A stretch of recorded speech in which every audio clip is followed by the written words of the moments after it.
Beyond 3D. Welcome back this week, everyone, to another edition of Beyond 3D, streaming to you live from Melbourne, Australia, from the wonderful RPP studios on the Mornington Peninsula. Tonight we present Show 72. We'll discuss all things tonight. Matt, I know you've got a couple of things you want to bring up in regards to Trump, but later on this evening we'll look at Antarctica, Atlantis, and aliens. So I need to duck out of the studio right now to set up an interview next door. I'm going to turn the reins over to you, Maddie, for the next half an hour, and you can tell everybody what your perspective on this week has been. I'll tell you what, guys, this has been an absolutely phenomenal week of information, at least coming out of the North American hemisphere. And actually, now that you think about it, out of Asia as well. This week on Beyond 3D, it would be really easy for me to continue to talk about He Who Shall Not Be Named, and we have a lot of fun with it. Clint and I have a lot of fun with that. But this week, I think we've hit a new level. And the thing about hitting a new level is the fact that the way this is going, this is probably just child's play when you think of what could possibly happen. So this week, you had the New York Daily News with a very large headline saying Trump nuts. The reason they're saying that is because most of you already know about this, but we're going to discuss it a little bit, is the fact that after a not so very good week following his halfway decent speech, according to some, Donald Trump decided to go on a tweet tirade last Saturday morning, and decided to blame former President Barack Obama for actually wiretapping his phones in Trump Tower. Personally, wiretapping them. That is the way the tweets came out. The other fun bit people were talking about is he needs to learn to spell the word tap. It only has one P, not two.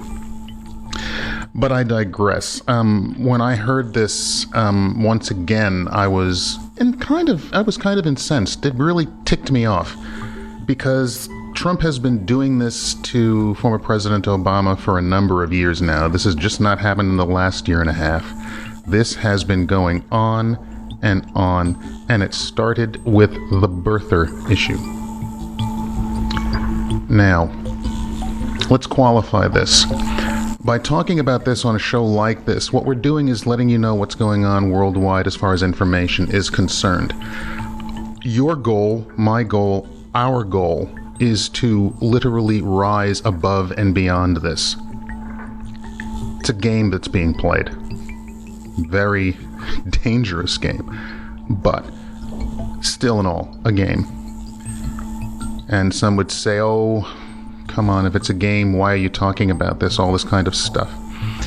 There is a really great little story that you will find if you read a lot of Indian epics, and the story is about a seeker going to ask a guru a question about how should I recognize God.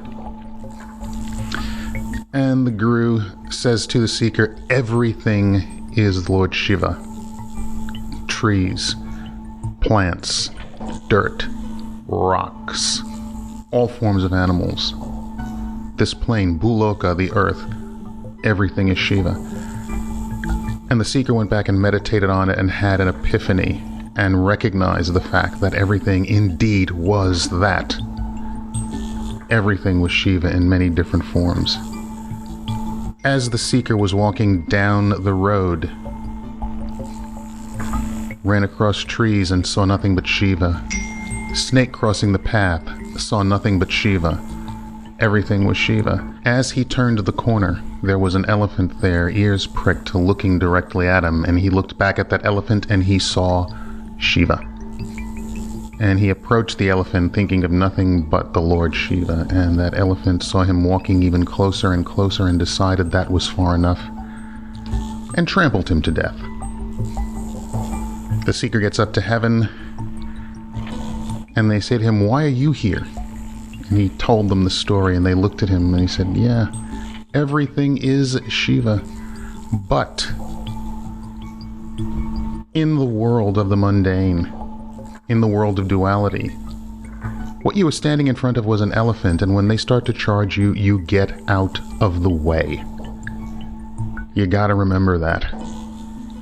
Yeah, on one level, we are all spiritually evolving and are beyond this and can laugh at all the things going on. But the fact of the matter is, if a nuclear holocaust were to happen, it would cut short this lifetime and this lifetime's spiritual development. So when it comes to certain things, we do need to know about them. We do need to see what's going on. We do need to listen, and we do need to learn. So when you have a current president of the United States accusing a former president of the United States of a felony on a whim over a tweet tirade because they are angry that their staff did not do what they were supposed to do the prior week, you are taking it too far. Plain and simple, it is ridiculous. That was Clint beeping and tweeting in the background. Hi, Clint, how's it going? Getting back to it. That, in and of itself, is bad enough, and that's all over the media here in Australia and in the United States and around the world. But that wasn't quite enough. There's more. Being that at the time there was no evidence whatsoever of any kind of wiretapping of the current president by the former president, the current president's staff had to do some damage control. If you look at the United States Press Secretary Sean Spicer right now, the man, when he comes out in front of the media, it's all he can do not to have an apoplectic fit and fall over. With all of the spinning and the lying he has to cover up for. It is pathetic, but this is what's going on right now.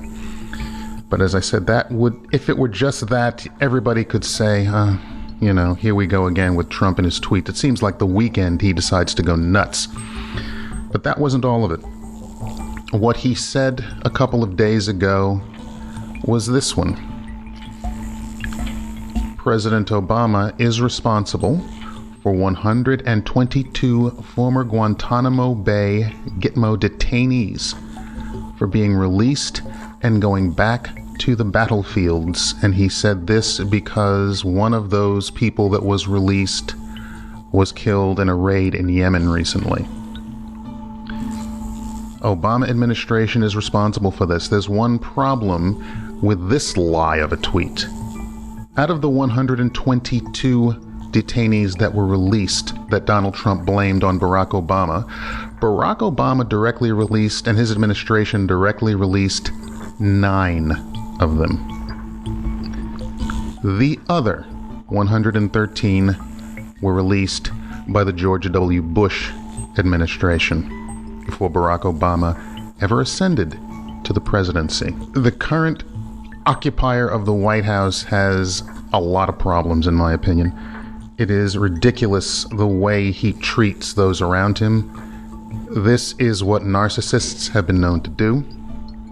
It really bugs me immensely to have to listen to this kind of stuff. It bugs me immensely that we cannot get work done because of egos. The man can't stand the fact that the president before him is more popular than he ever could be. And it bugs him. Oh, by the way, he did get to throw in an extra tweet about Arnold Schwarzenegger the other Saturday, just to talk about the fact that he was doing so poorly on The Apprentice that he was let go. You really have to wonder what 60-something million people in the United States were thinking when they actually voted for this guy. Now, that does not mean by any stretch of the imagination that Hillary Clinton is a prize, because quite frankly, she's not at all a prize.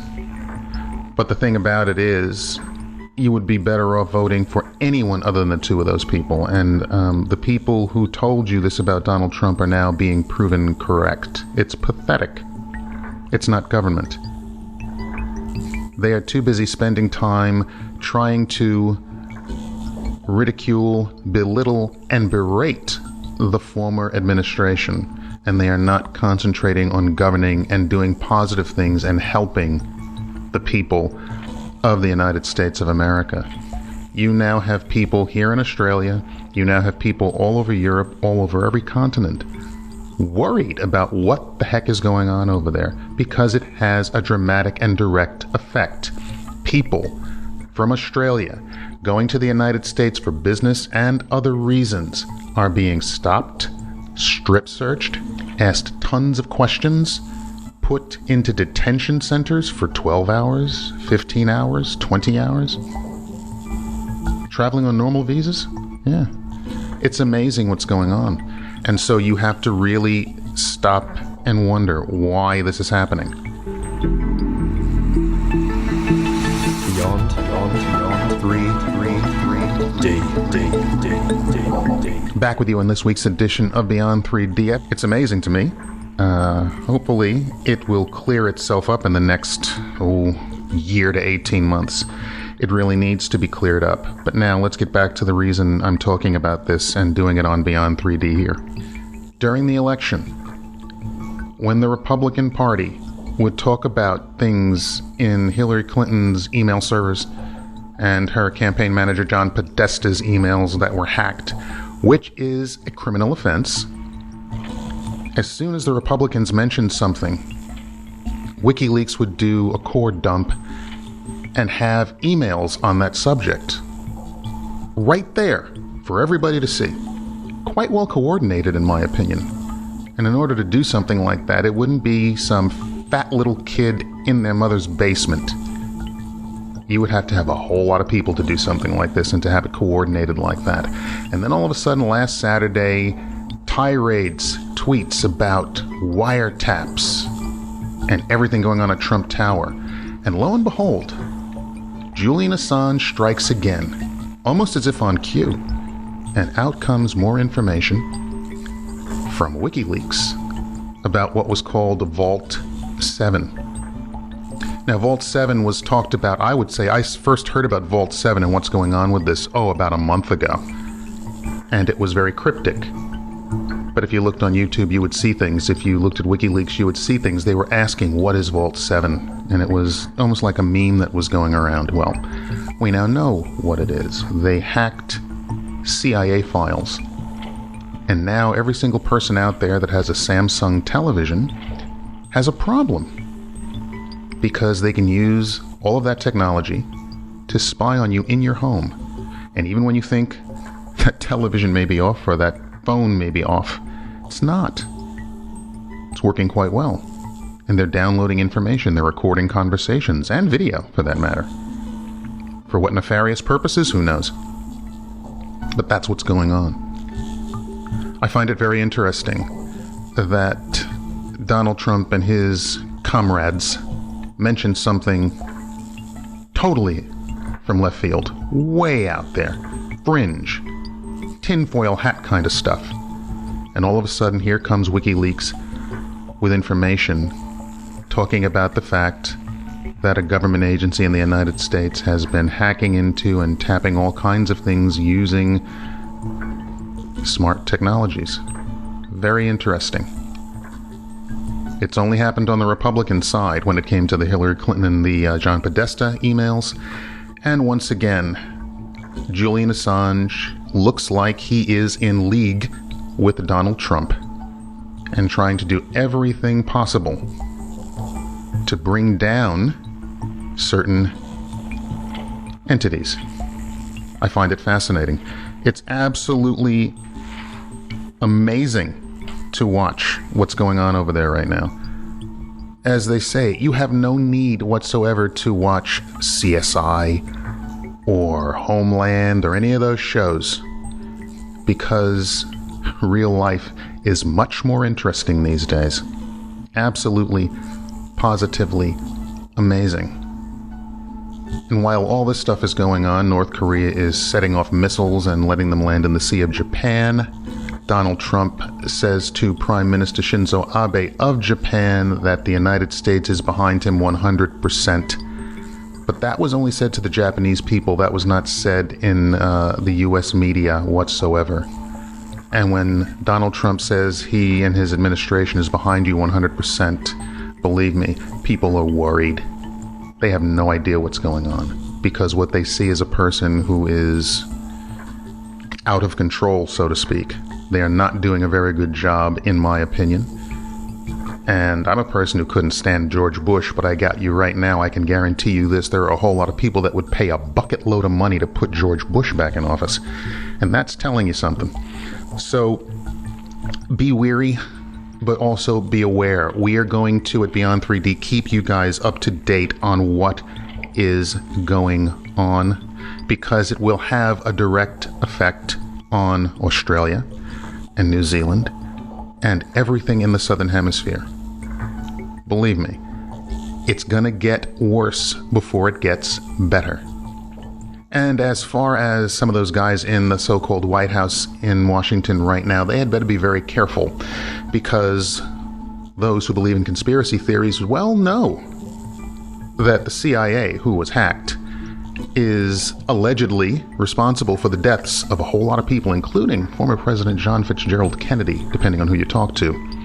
There's a whole lot going on. If you tick them off too much, who knows what can happen? It would be an absolute shame for anything like that to go on these days. You would think all of that kind of thing is done and over with. But, hey, the way this is going, something's got to give. The way politics is working right now, it is affecting not just the United States, it is affecting the world. It is affecting governments everywhere. And when it gets too much, that cannot be allowed, and there has to be a release of the so-called pressure valve, and that could be a very nasty thing if you don't watch what's going on. So, we're going to make sure you know. We're going to make sure you know what Vault 7 is. We're going to make sure you know what Julian Assange is really up to. And for all of us here in Australia, ask yourselves a question. Why doesn't the Australian government, besides one called Pauline Hanson, want Julian Assange to come back to this country? The guy just did something that, in my opinion, is akin to, how shall we put this? Let's just say dead man walking. You go up against the CIA like that, you've got a problem. A very big problem. Because now they're going to be coming after you. And there's not going to be very much you can do about it. And believe me, holding up in an Ecuadorian embassy will not stop them. I can understand people wanting to get behind what government is actually doing, to expose nefarious activities, to expose people that are just doing the wrong things for power, for greed. And the fact that agencies like that have been known to commit atrocities worldwide that are just amazing. Totally understand it. But sane people, compassionate people, have to know that the way to get around things is to obey the rules and regulations. You do not sink to the level of those you are trying to expose. Hacking of any computer system is wrong on behalf of government, and it is wrong for individuals to do it. Taking private information is illegal. It is a crime. It's very interesting how Donald Trump would call for and love WikiLeaks and all of the information they were releasing about his opponents. But now that he's president of the United States and they're releasing information about his current administration and the CIA and other entities, now they have a totally different idea about it, and they're looking like idiots again because they're trying to say that, this is a totally different situation from hacking someone else's emails. In other words, if you do it to them, it's okay, but if you do it to us, it's a crime. Either way, it's a crime. It's pathetic. But this is what's going on over there. It really is a shame because it takes away from the fact that all of those exoplanets were found. Beyond 3D. Back with you in this week's edition of Beyond 3D. I've been having a back and forth over Facebook with one named Robert Morningstar. And Robert Morningstar is an author and graduate of Power Memorial Academy, one of my high school's rivals, shall we say. And but the thing about Robert is he is excellent in the work that he does in parapsychology, and he is excellent in the work he does in ufology. And we've been having a back and forth because while I believe most of the work he does in those fields is second to none, I'm not a fan of his politics, per se. And it's very interesting. As I was saying earlier, it's not nice when there are some really great scientific leaps and bounds being made, and we have to watch the children play in Washington, D.C. and act like idiots. It just irks me that all of this kind of stuff can be going on when we are about to discover all kinds of interesting things going on out in space, on the moon, Mars, in our solar system, and beyond, in other galaxies and solar systems as well.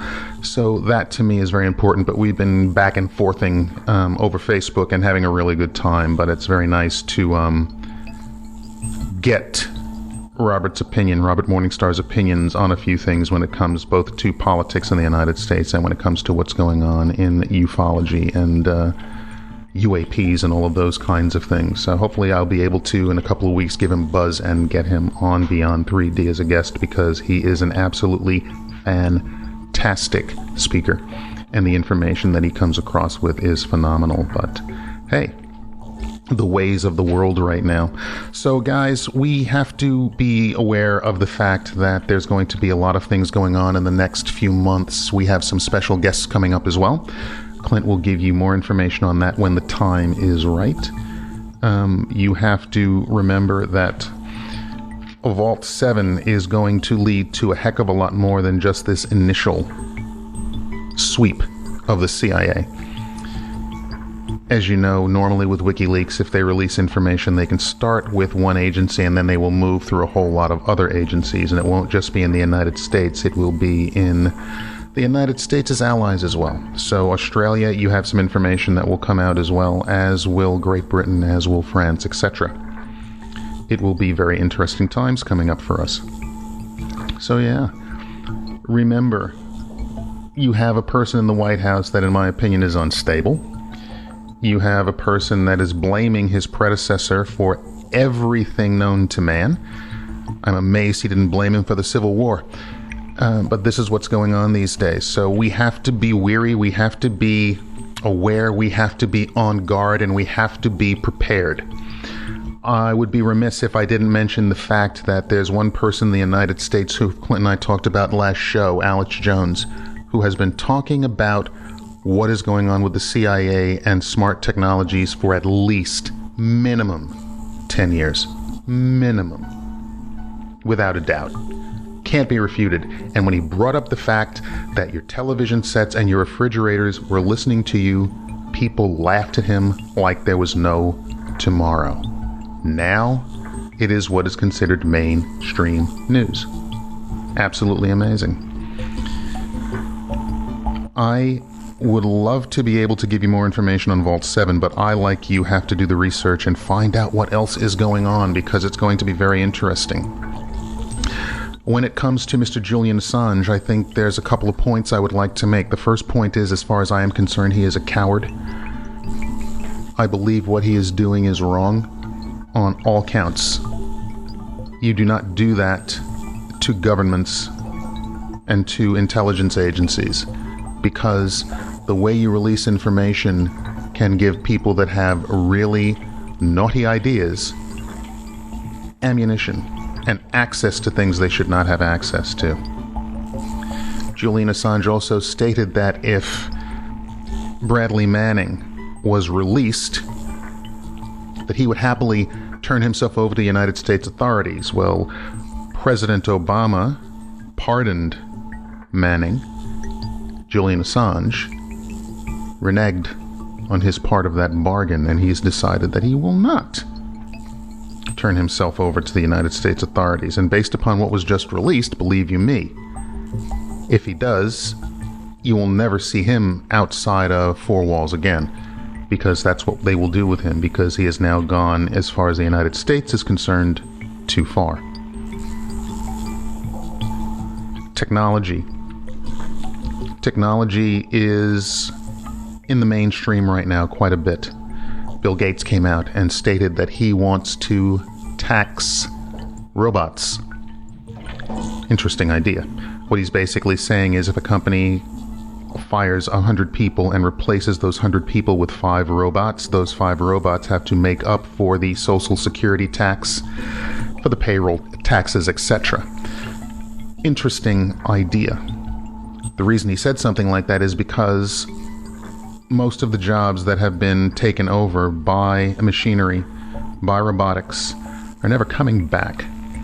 All those people that were promised jobs in Pennsylvania, in Michigan, in Ohio, in Wisconsin, you were duped. Not going to happen. They're not coming back unless you're willing to be retrained to do something totally different. The other thing that's going on in the United States right now that I think is very pertinent here, especially when it comes to the Aboriginal community here and the black population of the United States, is this. There is a whitewash going on right now in textbooks. They are trying to change history. They are literally looking at slavery in the United States and in the Caribbean and in South America and in some cases in Africa, and what they are trying to say now, based upon at least Dr. Ben Carson, Housing and Urban Development, is that slaves were not slaves. They were immigrants who came to work the fields. You have got to be kidding me. That is the most ridiculous thing I have ever heard. Immigrants made a choice to leave where they were living and to strike out to find a new land, a new country, and a new life, and a new way of doing things. Slaves were handcuffed, chained in the bottom of ships, and taken against their will to a new land, to work, for free. And if they didn't do what they were told, hands were chopped off, toes and feet were chopped off, people were murdered, families were broken up, the women were raped repeatedly. It was pathetic. You were not allowed to learn to read. None of it. But now, that's all being rewritten. Cannot be allowed. The beauty of technology, the beauty of the internet, the beauty of even a Google, is the fact that news is instantaneous. And when things like this happen, it appears on Facebook. It appears on Instagram, Snapchat. It is tweeted. And people call them on it. And things change. The record is put right. That is what is necessary. Absolutely necessary. Things will get better, but before that, they're going to get worse. It's going to be interesting. And one thing for all the Australians out there, all the guys down here listening, one of the news agencies in the United States has started calling Pauline Hanson Australia's Trump. Be aware and be very, very careful. Watch what's going on.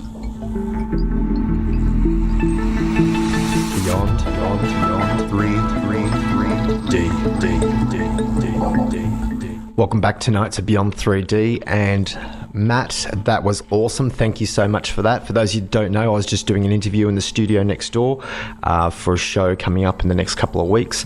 Matt, we really appreciate your perspective there and the information you were able to share on He Who Shall Not Be Named and what's going on with WikiLeaks and Julian Assange and the rest of the world at the moment. Tonight, Beyond 3D, we'd like to present some information, and our first clip we would like to play is David Wilcock, bringing everybody up to speed on what is allegedly occurring down in Antarctica.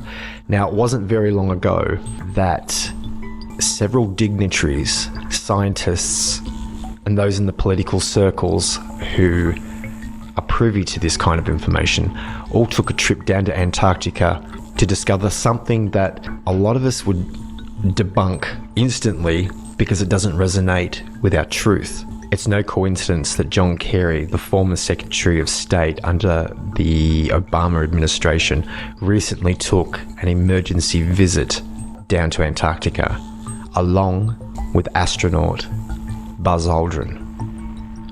Here's David Wilcock presenting you this information tonight on Beyond 3D. Beyond 3D. So what we need to understand here is that the lost continent of Atlantis, if you want to find it, you look at Antarctica. And what happened is the Earth went through a magnetic, or actually Earth crustal displacement, a pole shift. And what was Atlantis and was at one time subtropical, the Earth's position actually shifted. And the flood that we've all heard about as Noah's Ark, and also, it appears in so many other ancient mythologies around the world, it started with a flood, but then it immediately quick froze, and it became the icy continent Antarctica.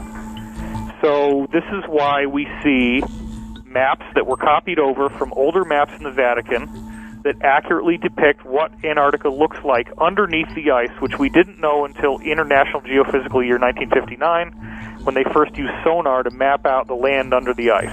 How the heck did these guys in the 1400s, 1500s know what it was going to look like? Well, because it used to be inhabited. I think it's important to understand here that we don't really understand the physics of why the Earth rotates on its axis. We don't even understand what the core of the Earth is. Now, the traditional interpretation of why the Earth is magnetic is, it's got a core of iron. It turns out that if you go any more than 3 miles below the surface of the Earth, it already is so hot that the melting point of iron breaks down, and it would no longer have a magnetic field. So even the whole explanation that we have right now of the Earth's magnetic field is totally wrong. And now we got to get into plasma physics and the idea of a plasma that's very hot and can conduct magnetic energy. So we don't know why the Earth rotates, but what we have heard from insiders and a variety of sources is that if you have a really bad nuclear exchange, a nuclear bomb goes off, that nuclear explosion is disruptive energetically enough that it can actually change the equilibrium of a planet's axis. And that's apparently what happened. If you read Plato's original account of the fall of Atlantis and the Timaeus and Critias, they were talking about how the area of Egypt had repelled an invasion from the Atlanteans. And it seemed like everybody was happy and everything was fine, and then all of a sudden they have this huge flood. So the part that you don't hear is that the Egyptians or whoever was in that region, which includes the original Aryans, which became Siberia after this happened, and then they migrated down into India and Iran, and then on over into Europe eventually. But these peoples, after they'd repelled the invaders, they wanted to finish the war, and they dropped a nuke on them, or several nukes, and the Earth flipped on its axis. And I want to point out here that I don't really know when this Antarctica was Atlantis idea came into vogue. It may be traceable back to somebody like Immanuel Velikovsky. I do know that the first time I encountered it was in Graham Hancock's legendary work, Fingerprints of the Gods, which I read soon after graduating college in 1995, and it just blew me away. Another book that kind of took that idea, and Graham Hancock, by the way, back in that book in 95, did have the pictures of the maps, which I'd seen in other books going back to the 70s, showing that these maps from the 1400s, 1500s actually showed what Antarctica looked like under the ice, even though it wasn't actually explored until the 1800s, and even after the mid-1800s is when they really started to get a sense of what it looked like. So how did they have it on these maps? So it turns out that you got Graham Hancock writing about this in 1995, and another source, which is going to become very historic as this all unfolds in front of the public, was the work of Rand and Rose Flemath in a book called When the Sky Fell, which came out, I think, a few years after Graham Hancock, so I'm not sure about that. But I remember reading it in roughly 1998, somewhere around there. And their scholarship is truly incredible because they have comparative world mythology from all over the world about this epic flood. And they make a very compelling case that there is a worldwide memory of some type of catastrophic event. And if you track what Graham Hancock's been doing more recently, we see that there are actually traces of radioactive energy all over the planet in the form of iridium, suggesting that there was, in fact, a very sudden catastrophic event that did suddenly change sea levels in a very dramatic way very quickly. So this is no longer a question in which geologists can say, oh, this was a gradual change. No, the new scholarship is there was a very sudden, very dramatic, and very catastrophic change. And it is conceivable that the Earth's axial position could shift. Just because we haven't seen it happen doesn't mean it couldn't. So all of the pieces start to line up, but where it really is going to come into its fruition is archaeology. And when we get back into some of the stuff that the insiders will tell you, if you have what they call high friends in low places, that's where you start to find out that the Germans were aware of mythological links to Antarctica and the possibility of something being down there.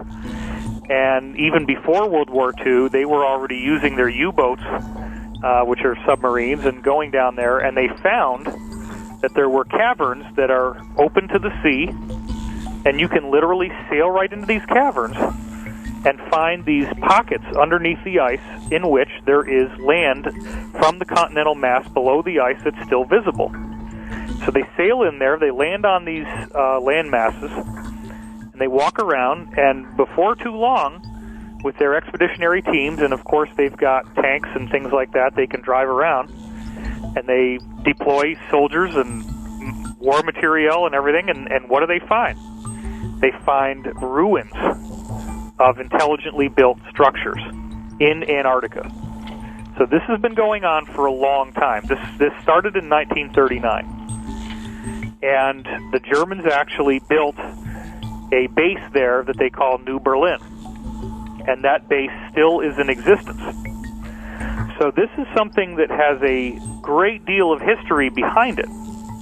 And I have been speaking to insiders for many years who were aware of ruins being found in Antarctica. What's different, and where I come to you today, is that we now know for a fact that the cabal is planning to announce officially on an open level the discovery of ruins in Antarctica. And they're going to do this once they are already in the midst of war crimes tribunals in which they are being outed and their plans and their identities are being outed officially. I think the idea would be they're hoping to start conversation around the water cooler at various people's offices that says, we really need to be light on these guys because, yeah, they did a lot of wrong things and they covered things up, and some of their members were doing very evil stuff and were hurting kids, but not all of them. And you know what? Now they're being honest, and now they're telling us the truth.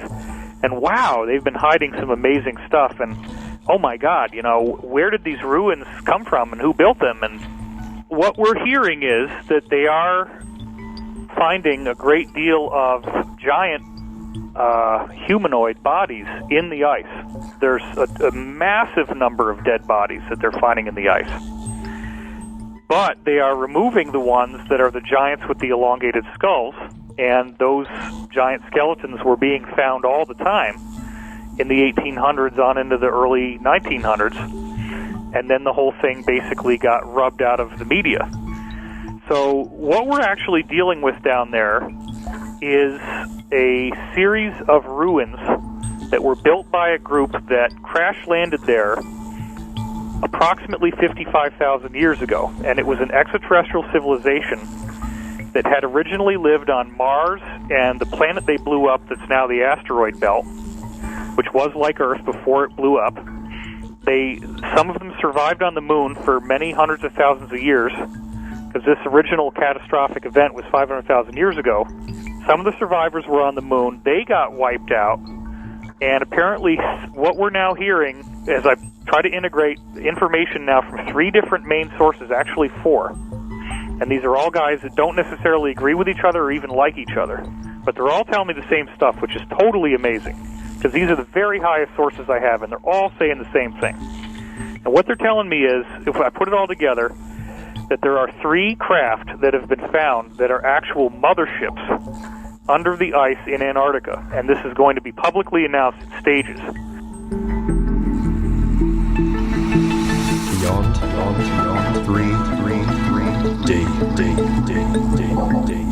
These motherships are literally 30 miles wide. They're kind of oval-shaped. They're sort of circular, but they're oval-shaped. And they hold many, many craft inside of them. And there are 3 of them that were found, and they're jokingly calling them the Nina, the Pinta, and the Santa Maria. One of the 3 has been partially excavated. What they do is they take these big bags of water, plastic bags, they drop them down a chute that they're making, and as the bag gets to the bottom, they hit it with very intense microwaves. It instantaneously boils the water, and the steam melts more of the ice, like another 40 feet of ice. And so pretty quickly they can bore down through that 3-mile ice cap and get down to where this thing is. There are probably going to be things in Antarctica that are anomalous. However, these ruins, these particular 3 motherships, which are not even the real motherships, they're only kind of like a small mothership compared to the size of what they did have, but these are not something you're going to see on Google Earth no matter what. Very advanced satellite telemetry using unconventional technology in order to find these. This has been going on since 2002. There's a 14-year study of these ruins involving major university professors, and they have been documenting all of their research as they go for the last 14 years. And all of this stuff at some point is going to be brought forth publicly. These people are going to become huge celebrities, and anybody who was talking about this, like Graham Hancock or Randon Rose Flemass, they're going to become huge, huge public figures at that point, because they will have been proven correct. And what I've been told is that we're actually getting authorization from the U.S. government, which is now basically in the control of the alliance. The cabal's on the losing side. We're now getting authorized to reveal this information. And there are a whole lot of things that are going to all come out at the same time, including the fact that apparently all, and I didn't know if I was going to be able to say this, but I got clearance to say this too. It started with something Fulford leaked. Benjamin Fulford leaked it on his blog, and I got independent confirmation from 2 other sources. All of the major U.S. military aircraft carriers have all been brought back to port, and they are all being restocked and re-outfitted, which can take 6 months of 24-hour-a-day work. They're being restocked and re-outfitted with all kinds of technology that they weren't going to tell us about for 100 years. And they're all being loaded up with it right now. And this includes 3 different types of drones that look kind of like the quadcopters, but they're full size. There's 3 different sizes of them, and each aircraft carrier is being equipped with dozens of these. And if you want to see what they look like, go watch Avatar. So they've been showing us this military hardware. Also, if you look at a movie like The Avengers, or if you look at a movie like Captain America, Winter Soldier, they got these floating aircraft carriers. Those are also apparently going to be released as official disclosure. The Alliance has asked us, and by us I mean myself, Corey Good. I'm actually not aware of anybody else publicly doing this yet who's actually getting briefings, but we're trying to do our part here to release this on behalf of the Alliance so that the cabal does not control the narrative of how this is leaked. That's the big key, because they want to use it to try to further their control, to try to create controversy where people say, well, wait a minute, we can't punish these guys. If they die, the secrets die with them. And I'm not even saying they should be killed. But I do think that they need to be prevented from continuing to create destructive influence. There are beings that are essentially artificial that are made out of little robots called nanites, and those things can shapeshift into whatever they want. And in fact, no ETs that we've ever found have, depending on who you talk to, nobody has more than about a 4 to 12% discrepancy in the structure of their DNA from us. So throughout the cosmos, we're all pretty biologically similar. Here's one of the interesting things. Both U.S. Marines and Canadian Marines have been taking out these underground bases, and they weren't necessarily on a need-to-know basis of what they were going to see. And so I've been hearing from my insiders that there's been some great shock in some of these Marines, because when they infiltrated these bases, they saw reptilian-looking humanoids fighting alongside regular humans like us, defending their home turf. And that was very traumatizing and shocking to many of these Marines when they saw this. So we do know that there have been, for the last approximately 375,000 years, there have been these predatory reptilian extraterrestrials in our solar system, and they did have a major outpost on Earth, and Antarctica was and still is their primary base of operation. However, our military-industrial complex now has parity with the reptilians in terms of the sophistication of their weaponry. And that has created a very decisive tipping point in the war, in which the reptilians are now being largely defeated. And I do just want to point out that one of our new guys is this World War II veteran, William Tompkins, who debriefed 29 different embedded spies in Nazi Germany. And they were shocked as they were bringing these stories back from the German space program, finding out that the Germans were in fact working with these extraterrestrials that had reptilian characteristics, which seems ridiculous. Well, we're dealing with a long-term psychological operation in place to deny us the truth about UFOs for several different reasons. One of the reasons, of course, being that their propulsion systems would force the government to release technology that would eventually eliminate the need for fuel and eliminate the need for a money system. Because most of capitalism is based on energy as being the basic unit that is how wealth is evolved from. And so if energy no longer has to be paid for, then you've essentially destroyed the economy.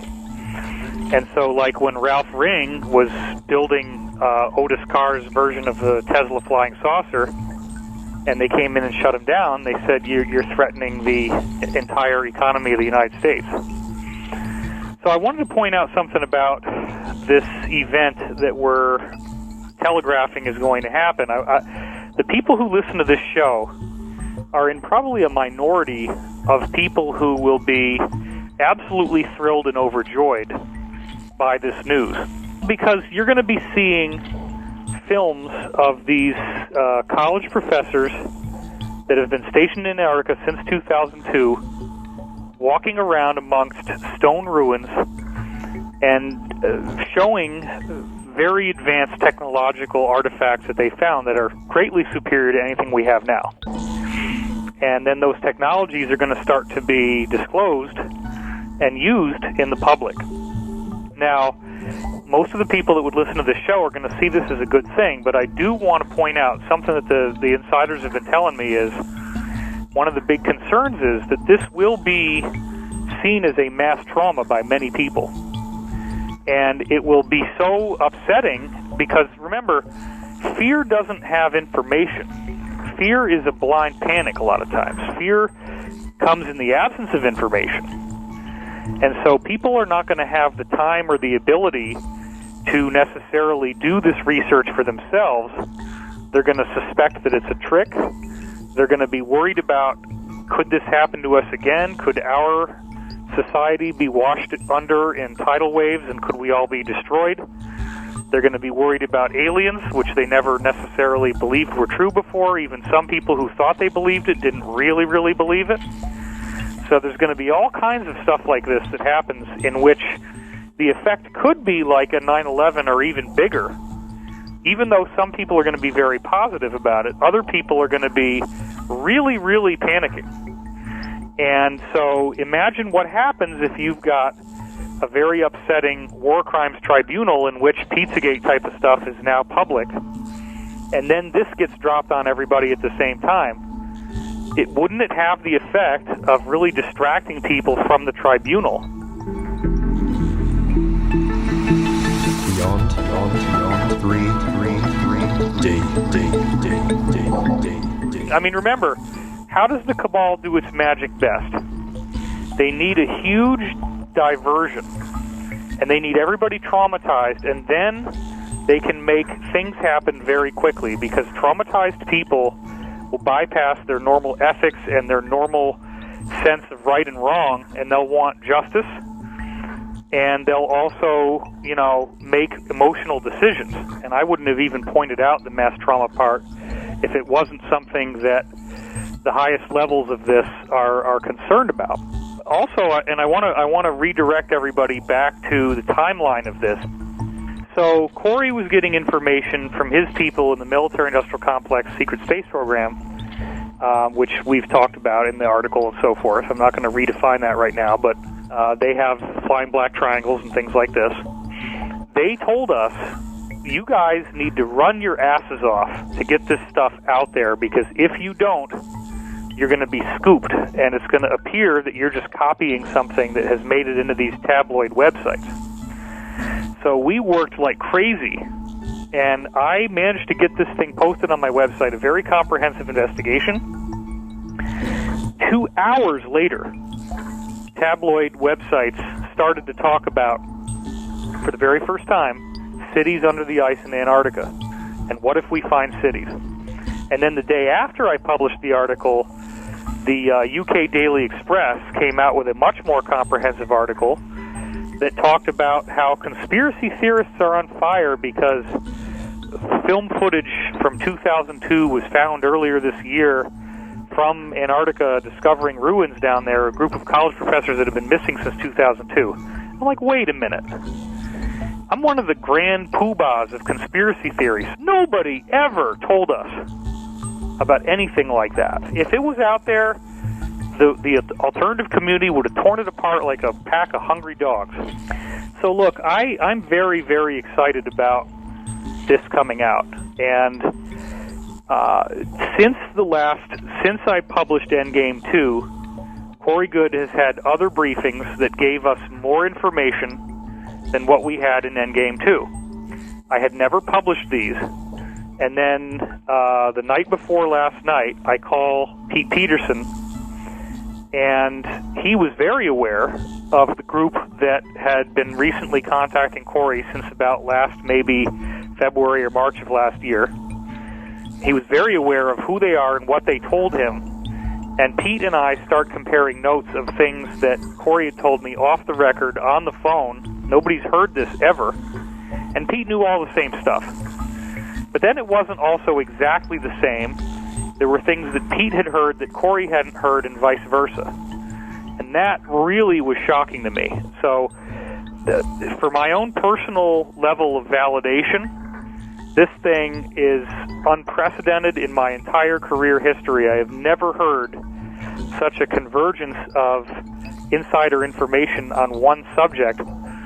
And everybody's going to want to know, well, when are they going to say this stuff? They're already doing it. Almost every day now, they're coming out with some article about ruins in Antarctica. They're getting us ready. They have to start by doing it this way. And what the Alliance has said they want, and this is something I got through Pete, they want us talking about it this way first, before the stage of it being publicly announced. Because it softens the blow, it kind of gets the people who are already inclined to believe this stuff more ready for it. It gives them time to process it, so that we in turn will be able to have educated ourselves and then help people process this who are not so ready for it and might be more prone to be traumatized.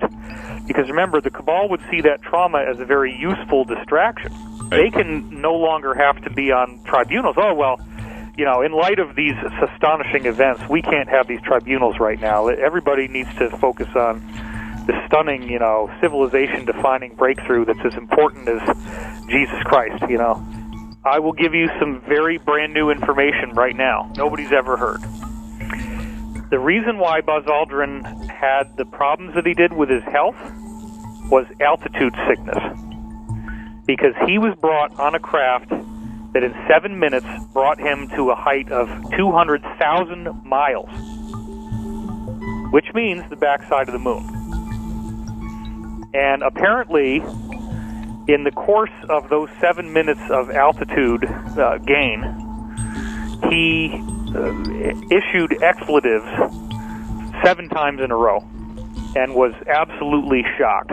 And the shock apparently was what messed up his heart. And so he was in some kind of like a flying black triangle type of craft that took off from Antarctica. In addition to him getting to see the ruins, he flew around the backside of the moon, and then on the way back in, he passed by a craft that is kind of like a circular sort of floating city that has, again, it's about a half mile wide, but then it projects a cloud that's about 5 miles wide in the sky, and it looks like a cloud from every angle, so you don't see this thing. It's cloaked from the surface of the Earth. And also, we were told that the craft that Buzz was in did something called a wing wave to the base as it went past. Well, Kerry went down there on Election Day. Isn't that interesting? And apparently, one of the things that's happened is that the people who have been going down there are very excited because there are new ruins that, even for the people who know everything on the inside, that are at cosmic clearance and above, they're getting to see new stuff that they didn't know about before. So let's go back to these 3 motherships that supposedly crashed here about 55,000 years ago. This is the origin of the story of the fallen angels in the Bible. This is the story of Lucifer. These are the fallen angels. They were giants with elongated skulls. Their ships crashed here, and they deliberately crashed in what is now Antarctica because they knew there were very, very ancient ruins in that part of the Earth. And by very ancient, I mean potentially 2 billion years old or older. And that's a whole other thing I've talked about extensively in my book, The Ascension Mysteries, which I think is going to become a defining textbook for all this as this all goes public. And it's going to affect my life in ways that I'm not really looking forward to. But I certainly will accept, that role of helping to educate people. Anyway, they had to cannibalize their ships and use the material from their ships because they knew they weren't leaving. The ships were badly damaged, and so they used those ships to build their infrastructure. And one of the things they set up was a massive cloning program because they didn't have a very big population. So they cloned their own genetics with this long, spindly body and the elongated skull with human DNA from Earth, and they created different types of beings, some of which were giants, some of which were not, some of which had elongated skulls, some of which did not, and they built up a population this way.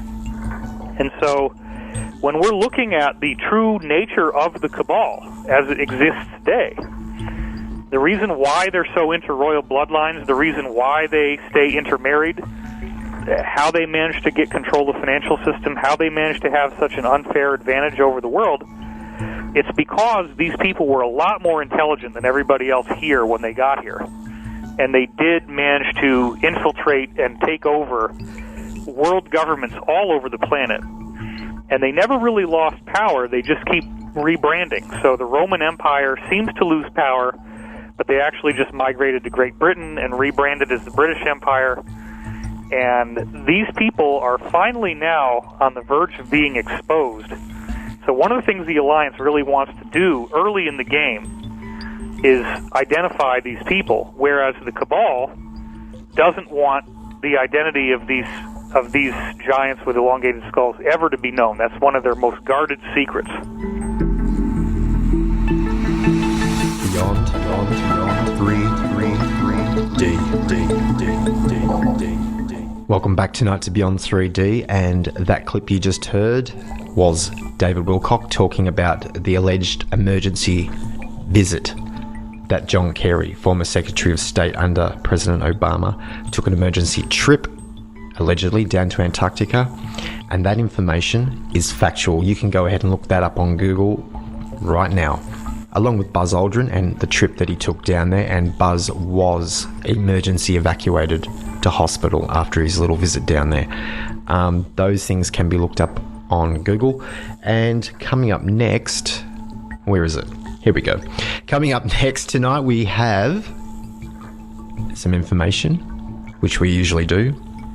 Dr. Stephen Greer talking about ETs, how the secret is kept in the United States government, black projects, and how a civilization so advanced can interdimensionally travel from one point in time to the other.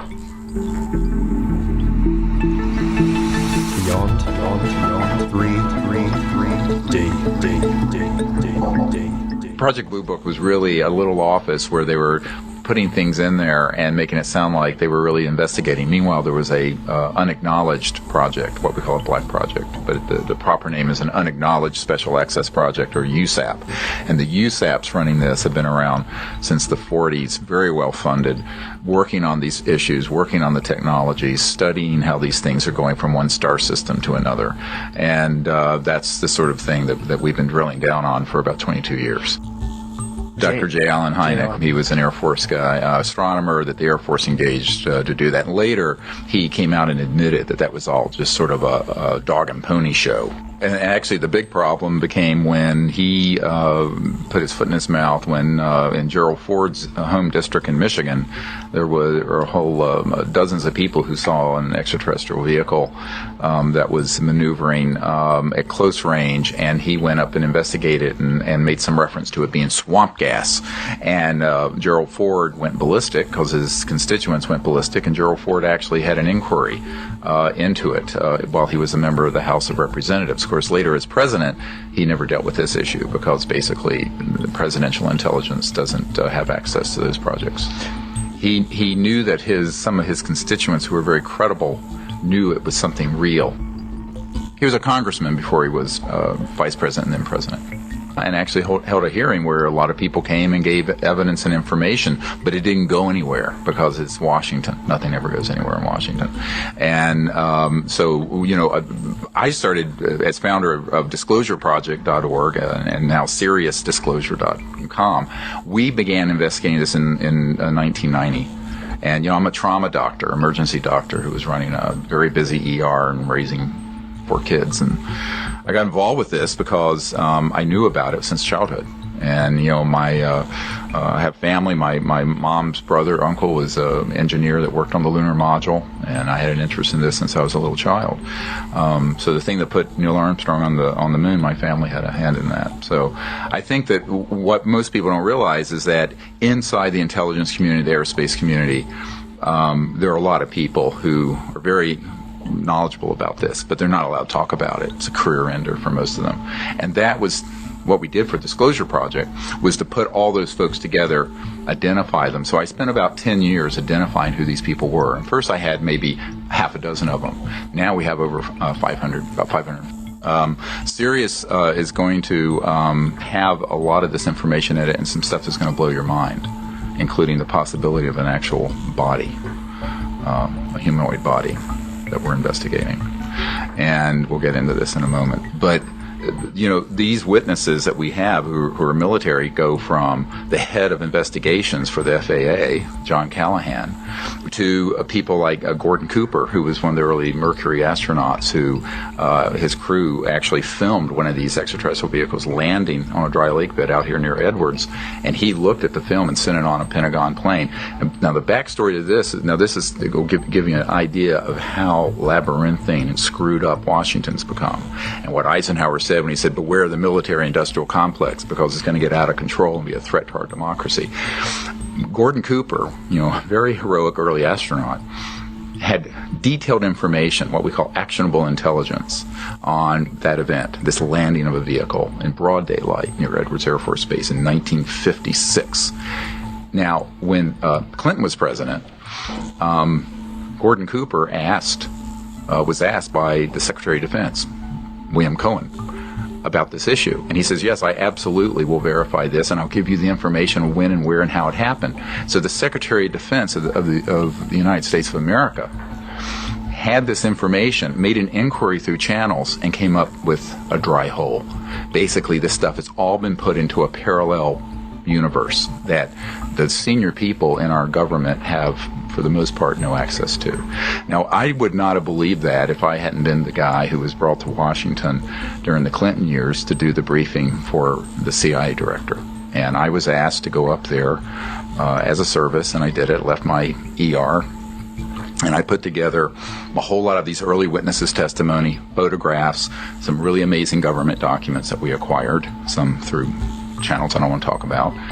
And I put this briefing together. And so I go up there, and here's the sitting CIA director, R. James Woolsey, and his wife was there, who was at the time the chief operating officer of the National Academy of Sciences. And when I was first invited to go up there and brief the CIA director, I was told, they want you to come up here because President Clinton and he have inquired about this subject and are being denied access. Now, I have a letter proving this. I really thought this was crap. I mean, because when his handler, the CIA director's handler, who contacted me, said, look, they need you to come up here because they can't find out anything, but they know stuff's going on. Well, I thought they just wanted to pick my brain as sort of spooks. You know how spooks spies will try to just get information. I went up there, and the CIA director was honestly completely in the dark. And I was mortified. And towards the end of this almost 3-hour briefing that I did for the CIA director, my wife was with me, and I gave him this white paper, this position paper, that a summary of action that the president needed to take and he needed to take. And he my hands were shaking because I'm like this 35-year-old guy briefing the sitting CIA director. It was very intimidating, frankly. And, at the end of it, I said, we really need you to help disclose this information because the people need to know, but also the technologies that we've studied and have mastered for 50 years could get us off oil. We could fix this environment. We could fix the world's poverty problems and the geopolitical problems in the Middle East. And he looked at me, he says, how do we disclose that which we have no access to? And I thought I'd pass out. I said, what do you mean you have no access? And this was from his mouth to my ears. And so I learned the hard way, the very, very hard way, that when you're dealing with things that are, some people say above top secret, but the proper name is an unacknowledged special access project. And we have about $100 to $200 billion a year in our treasury going into these rogue operations. And it's a criminal. It's outrageous that, just because you're the CIA director, just because you're Secretary of Defense or on the Senate Intelligence Committee means nothing. And even the president. So the reason those folks invited me to come up there is that the year before, I had taken a team of people out on a beach using some experimental protocols to contact these vehicles and the occupants. And 4 of these UFOs popped into the sky, just boom, boom, boom, boom, which we have on videotape. Not great videotape because we didn't have good cameras back then. And there were a couple Air Force officers and pilots there. And this went up through the chain of command. A few months later, the former head of Army Intelligence invites me to a meeting, and then some National Security Agency people do, and one thing leads to another, and I'm being invited to brief the sitting CIA director. This gets into a discussion that's complex. There are protocols, and we developed something called the Close Encounters of the Fifth Kind Initiative, which is when you use a set of they're very controversial protocols that deal with non-locality, the fact that the universe has various dimensions that you can move through to go from one star system to another. But those dimensions that are at higher resonant fields than, say, linear space-time or electromagnetism also interface with what I call coherent thought. So thinking is the best way to travel. And there's a component to where you can develop technologies, and we have these in classified projects now, where you can have what's called a switch that will interface with very intent thought. So it's beyond, forget your iPhone. Now, if you're traveling from one star system to another, that's what you're going to be using. You're going to be using technologies that are phasing at multiples of the speed of light. And those dimensions also intersect at a certain point with coherent thought, just like light is coherent, a laser is coherent light. And so this gets into the whole question of how over the history of humanity have there been so many reports of contact, and there are. I mean, going all the way back to the Vimanas and the Vedas to accounts that, there's a wonderful painting in the Middle Ages of this exactly, it looks like a modern UFO over the shoulder of Mary, holding Jesus in a picture it's from the 1400s. I've actually seen the original of this. So I think the question becomes, we probably have always had extraterrestrial civilizations observing our little planet. The question is, what happened in the last 50 to 100 years that really got their attention? And I'm quite convinced it was when we started detonating thermonuclear weapons. But one of the projects we're involved with is Disclosure Project. Another one is sort of a citizens diplomacy effort saying, look, since our government is dead in the water on this in terms of the Secretary of State and folks like that, and I know I went up to the UN and met with back when Boutros Ghali was UN Secretary General, and briefed these guys, and Leah Ghali, the wife of the Secretary General, and I talked about this in depth, and she said, they're not going to let us deal with something like this. So I started a citizens diplomacy effort back in 1990. Beyond 3D.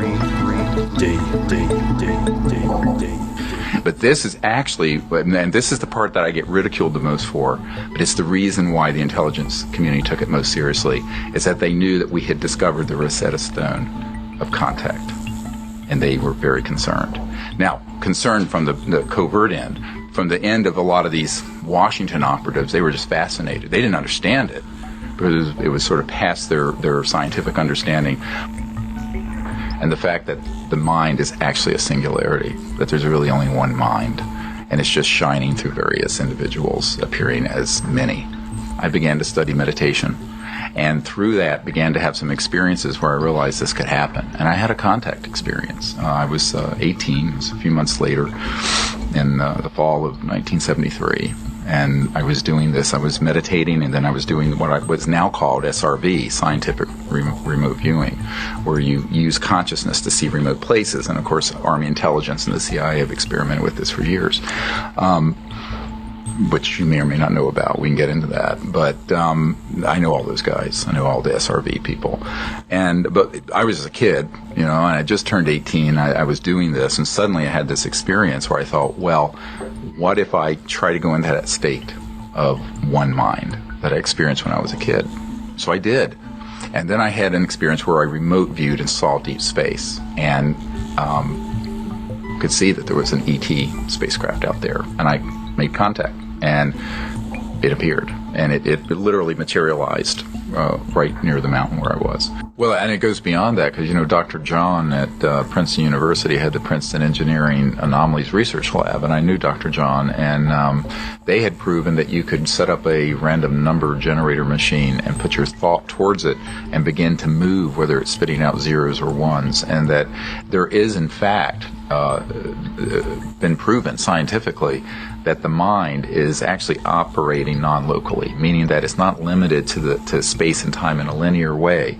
And these studies that have been done by Dean Radin and Dr. John and many other scientists with very good credentials. I mean, Dr. John was an engineer at Princeton.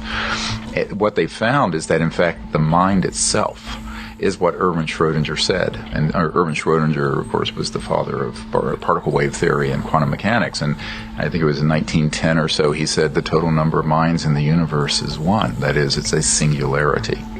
And so that understanding is, I know it sounds sort of out there. It actually sounds very Vedic in the sense of Buddhist or Vedanta. But the reality is the world isn't flat. And there's a whole area of physics and science that has been drilled down on for years that establish all these things as true. It isn't talked about because the high priests of religion and the high priests of science are all opposed to this information coming out. Part of the secrecy around this whole UFO issue isn't just the physical energy and propulsion systems, it's the paradigm. Because if you ask the question, in fact, going back to this dinner with the CIA director and his wife, very smart lady, and she turns in, we're sitting across the table having dinner. That was the cover story, it was a dinner. And she says, how are they communicating across the vastness of space? And of course, I had to, I didn't know whether to tell her something that sounded scientific, so I maintained my credibility, or to tell her the truth and risk losing all my credibility. But I decided then, in the early days of this project, that if someone's smart enough to ask the question, I'm going to answer it honestly. even though it's going to blow their mind. And so I looked at her, and her husband, the CI director, sitting next to me, I didn't really understand where she was going. I said, look, take our Milky Way. It's 100,000 light years across. All right? So that 100,000 light years is a distance. That's how far you would go at 186,000 miles a second for 100,000 years, going at that speed. Then that's just our own galaxy. Now, you take 1% of that, say 1,000 light years, at the speed of your cell phone or radio wave or TV wave or this system we're using right here. For someone from a star system 1% of the way through our galaxy, for them to say, hello, how are you? And for a spacecraft that's at another star system 1,000 light years away, say here, Earth, to say, fine, how are you doing? That just took 2,000 years, 1,000 one way and 1,000 another. So the time since the birth of Christ. So the speed of light is too damn slow. When you begin to go through what I call the crossing point of light, it's like the sound barrier was a big deal. The biggest deal is the light barrier. And when you go past the light barrier, you're going to cross into these kind of multiphasic resonant dimensions, part of which hook into the singularity of mind and thought. So that's what, if these craft are here, and now I have over 4,000 cases where they've landed, and we have evidence. I have 3,500 pilot cases. We have over 500 whistleblowers, top secret military corporate people. And I have 110 of them on digital videotape, although nobody really wants to see it, but I have it. So the question is, if they're here, how the hell they get here? Well, they're not using an Exxon Jet A fuel, and they're not using a solid rocket booster, and they're not using an ion drive or anything linear. So you have to begin to have this question. So when the CI director's wife asked me this, I told her about that they had technologies that interface with thought and consciousness. And that may sound as bizarre to people now, but if you took your cell phone and showed Thomas Jefferson your smartphone, they would think it was magic. If you went to Salem, Massachusetts a couple hundred years ago, you'd be burned at the stake as a witch. People have to have some humility about the fact that humans are one half of one step out of the jungle technologically. And we're only 100 or so years into anything resembling real technology. So when we're dealing with civilizations that are 10 to the 6th to 10 to the 7th, 100,000 to a million years ahead of us, we have to have some humility about what that might look like. And so when I explained this to the wife, the CI director, she just looked at me and said, I thought it had to be something like that. I mean, people are ready to actually understand this. Not everyone has to be retarded on this. And I tell folks that what's a shame in my mind is that our civilization has been exploring these sort of what they call borderland sciences for 100 years. And it's all been kept very secret or debunked or ridiculed. And it's actually holding us back, not only socially and spiritually, but environmentally and in every other way. Because this nexus of where you have these advanced transdimensional physics come together, that's how you're propelling through one point in space to another across galaxies. It's also how we're going to be able to run this planet's energy grid without a grid, where every home, business, and car can pull energy out of the fabric of space-time through this kind of physics. And so there's this nexus where electromagnetism and transdimensional physics comes together, and then you cross it a little deeper, and that's where you get into the science of consciousness. And this becomes a very, very complex issue for most people because it's new to them. But once you understand the fundamental science behind it, it's really very simple. The Earth has had life for 700 million years, and all scientists recognize that. If you really look at our technological development, my grandmother was born in post-Reconstruction South in the late 1800s. Her son worked on the lunar module, put the first man on the moon. But by the time we landed on the moon in 1969, we were 15 years into having classified anti-gravity propulsion devices. This gets into the whole question. I've had a lot of people ask me. We have if you go to our site, SeriousDisclosure.com, there's a section that has all these top secret military guys on it. And part of it is that there's a whole grouping of them, I have a dozen of them or so, who are at strategic air command facilities and nuclear weapon storage areas and processing areas and all this stuff. And every one of them were overflown by ET spacecraft back in the 40s, 50s, 60s, because they were very concerned about what we were doing. Because we were going from having these technologies to weaponizing them, and our technological development had gotten ahead of our social and spiritual development. And this is an existential threat. But, as an emergency doctor, I used to have, crazy people come into the ER, and I'd have to commit them. and it's dangerous to yourself or others. And what I found is that if you take a step back and look at humanity through the eyes of extraterrestrial civilizations, we've become dangerous to ourselves, but we're also dangerous to others. And moreover, we become an existential threat to the biosphere of the Earth, where we're killing the oceans, the atmosphere, and everything else. All this is unnecessary. So the question is, the misanthropic sociopaths that are running the planet into the ground are going to have to be stood down by the people getting behind disclosure, getting behind the technologies, and basically saying, we're fed up and we're not going to put up with this anymore. It's like the movie Network. And we're mad as hell. And I think it isn't about doing anything violent. It's about saying we need to just move forward, because Washington isn't going to do it. My uncle's company, Northrop Grumman, isn't. Lockheed Martin isn't going to do it. It's you and me and the other people out there who get the situation we're in and want to fix it. Beyond 3D. Welcome back to Beyond 3D, and that is all we have time for tonight. Matt and I will both be back in studio together, no doubt, sparring off each other and bringing some information to light to share with all of you next week. Don't forget to look us up on Facebook, where you can leave either Matt or myself a message, or just join in the conversations that are happening now. That's on Facebook, Beyond 3 and the letter D. That's all we have time for tonight. Thank you for your time, everybody, and we look forward to catching you next week. Take care. Good night. Just because you haven't experienced it doesn't mean it doesn't exist.